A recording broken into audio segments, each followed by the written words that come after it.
43 Le 46, et 44. Pour le 46, il constate simplement que par différentes lois, notamment la loi Allure, et cette loi, nous avons simplifié, nous avons obtenu que des modalités de décision des copropriétés soient simplifiées. Nous l'avons fait pour un certain nombre d'éléments, comme les travaux lourds d'isolation, etc. Mais finalement, nous l'avons limité aux seules actions d'isolation de façade ou de travaux sur toiture. En fait, il y a, dans les parties communes notamment, il y a un certain nombre de travaux qui peuvent effectivement concourir à une économie d'énergie forte. Par contre, celle-ci reste sous l'application des règles normales de vote en copropriété. Et il me semble qu'il est proposé dans cet article que l'on puisse effectivement étendre ces règles de majorité simplifiée pour ce type de travaux. Ça, c'était le 46. Le 47. Oui, pour le 47, nous avons constaté que le Sénat était revenu, si j'ai bien lu, à un calendrier dès 2018 pour les changements d'exigence pour la construction neuve qui était préalablement prévu pour 2020. Ceci pose un problème parce que nous sommes donc là avec un raccourcissement de délai dont je ne suis pas sûr qu'on ait mesuré toutes les implications à la fois pour savoir si dans ce délai anticipé, les ménages et les bailleurs sociaux pourront absorber la hausse inéluctable du coût de construction. Si on a vérifié que le secteur du BTP, qui est déjà très en difficulté et qui interpelle les pouvoirs publics sur une simplification des normes, pourra relancer son activité, si les fabricants français d'équipements de chauffage et autres équipements qui contribuent à la performance énergétique pourront s'adapter à ce délai-là. Et puis enfin, est-ce qu'on ne risque pas, par une certaine accélération, une mauvaise mise en œuvre des réglementations thermiques? Donc il est proposé de revenir au calendrier initial, c'est-à-dire de rester à 2020, parce que c'est certainement celui-là qui permet les meilleures adaptations et finalement une réussite des objectifs qu'on se fixe ici. Le 43. Le 43 essaye de proposer qu'on supprime l'alinéa 25 parce qu'on favorise dans cet alinéa 25 tel qu'il est présenté une famille de matériaux avec des préjugés, j'allais le dire. On n'est pas là dans le fondement scientifique, mais plutôt dans des préjugés.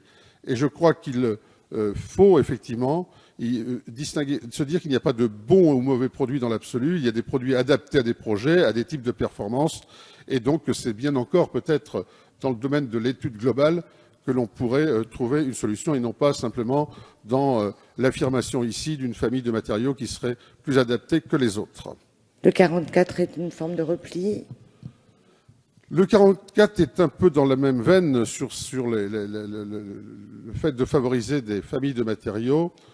Et donc, on propose simplement que cet article 25 que l'on a proposé de supprimer tout à l'heure soit rédigé ainsi. Les incitations à l'utilisation de certains produits lors de la rénovation de bâtiments s'appuient sur des référentiels existants d'évaluation globale technique, économique, environnementale sur le cycle de vie. Mais j'ai bien retenu que les ardoises dans les bâtiments existants faisaient l'objet d'une évaluation difficile. Mais peut-être qu'on peut le faire pour les matériaux que l'on installe lors des rénovations. Merci, Monsieur Tétard. Madame la rapporteure, l'avis de la Commission sur ces 4 amendements qui, effectivement, ne portent pas du tout sur le même objet, mais sont dans le même article et du même auteur. Oui, c'est pour cette raison d'ailleurs que je ferai un avis amendement par amendement en proposant un avis favorable sur le premier amendement qui nous a été proposé. Sur l'amendement numéro 47, cet alinéa avance donc à 2018 au lieu de 2020 l'entrée en vigueur des exigences thermiques pour les constructions neuves. Cette disposition a été approuvée à la fois à l'Assemblée nationale en première lecture et par le Sénat. Donc un avis défavorable à cet amendement et je vous propose de rester à ce que nous en avions convenu récemment. L'amendement 43, cet alinéa n'est peut-être pas le plus important de ce texte, certes, mais il crée une obligation pour les pouvoirs publics, celle d'encourager l'utilisation des matériaux biosourcés lors de la construction ou de la rénovation des bâtiments, d'où un avis défavorable. Concernant l'amendement 44, vous l'avez en partie dit, vous avez repris notamment l'argumentaire que j'ai développé tout à l'heure sur l'analyse du cycle de vie.